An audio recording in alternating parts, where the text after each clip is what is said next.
gente, tudo bem? Olha eu aqui de novo, agora de asteca, continuando com a arte pré-colombiana. O povo doido, viu? Nu!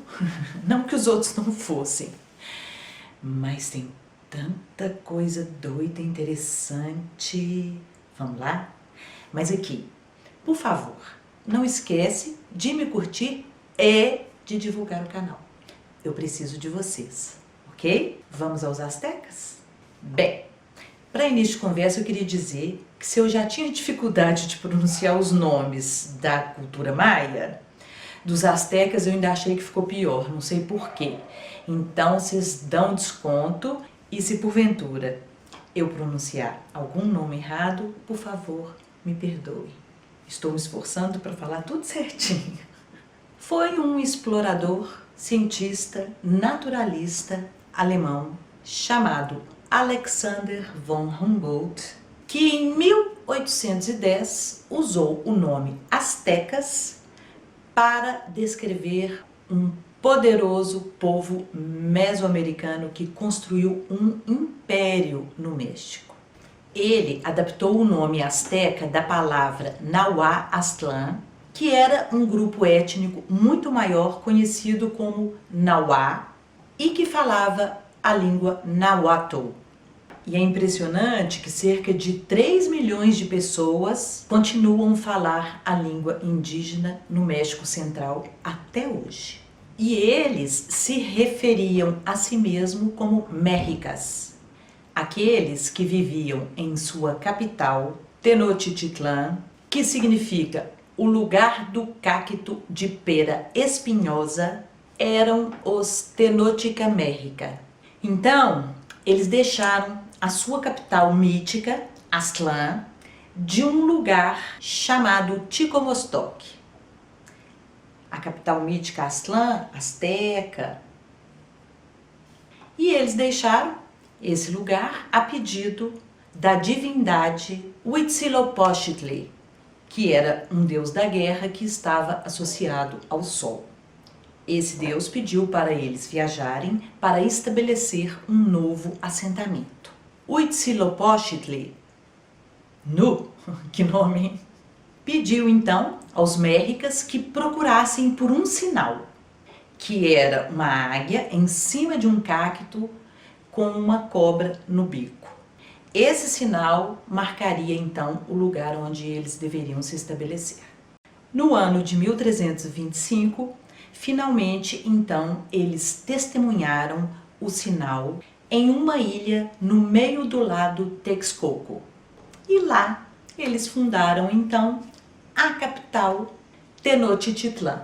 A maior parte desse lago hoje já foi preenchida para acomodar a cidade do México, que agora existe nesse local. Detalhe, a bandeira mexicana apresenta um emblema de uma águia comendo uma cobra em um cacto, que é a profecia asteca, né? E na bandeira, essa águia está em cima de um glifo de pedra, o glifo, né, que é aquele símbolo da escrita mesoamericana, que é glífica, e o glifo está na água. Então, o que a gente conhece como astecas são os mexicas, tá? Mexicas é sinônimo de astecas. E aí, como eles desenvolveram sua cidade e ganharam mais destaque no Vale do México, eles formaram uma aliança com Texcoco e Tlacopan. Essa aliança ficou conhecida como Tríplice Aliança. Então, quando a gente se refere aos astecas, estamos falando sobre as pessoas que formaram essa aliança. É importante dizer que a guerra era comum no Império Azteca e havia 2 tipos de guerras. Uma que era primariamente para conquista e expansão do Império e outra que envolvia uma forma mais ritualizada de batalha, que eram chamadas de guerras floridas. Essa tríplice aliança tinha um grande e poderoso exército e eles conquistaram muitos povos da Mesoamérica. E eles cobravam impostos daqueles que eles controlavam. A gente tem algumas listas antigas que mostram com o que eles pagavam os impostos. Era a pedra jade, turquesa, penas de pássaros.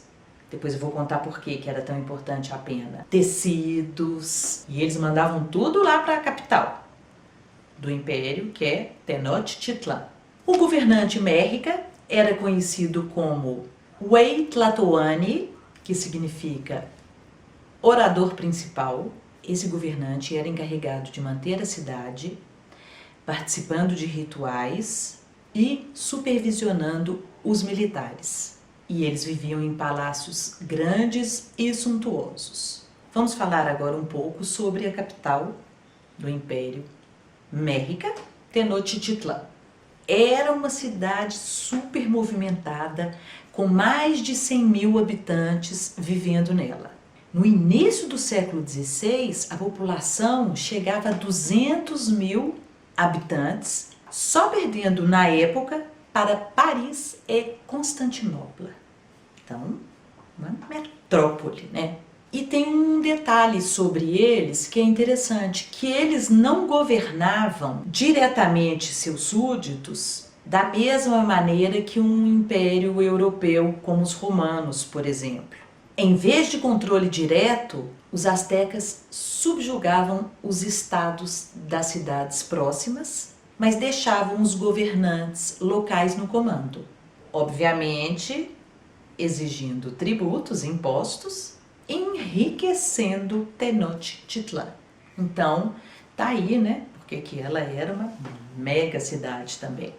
Na verdade, então, Tenochtitlan ficava no que é hoje a Cidade do México. E a gente tem pouca coisa de, quase nada de arquitetura, né? Porque tá muito em ruínas, mas tem o Templo Maior, que é o principal templo asteca e que foi construído no coração da cidade, no recinto sagrado, né, de Tenochtitlan, porém hoje está em ruínas. Mas muita coisa foi encontrada nas escavações ali das ruínas do que sobrou desse templo maior. Nós vamos falar disso melhor durante as aulas de arte asteca, tá bom? Estima-se que ele tenha sido construído junto com a cidade a partir de 1325 e foi sendo ampliado até 1519. Na época, a cidade era dividida em 4 quadrantes principais, com o templo maior no centro.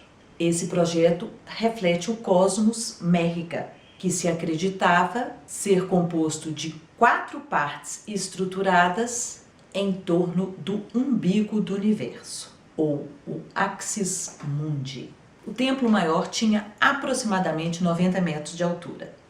Ele tinha 2 grandes escadarias que levavam aos templos gêmeos lá em cima, dedicados a 2 divindades, Tlaloc e Huitzilopochtli.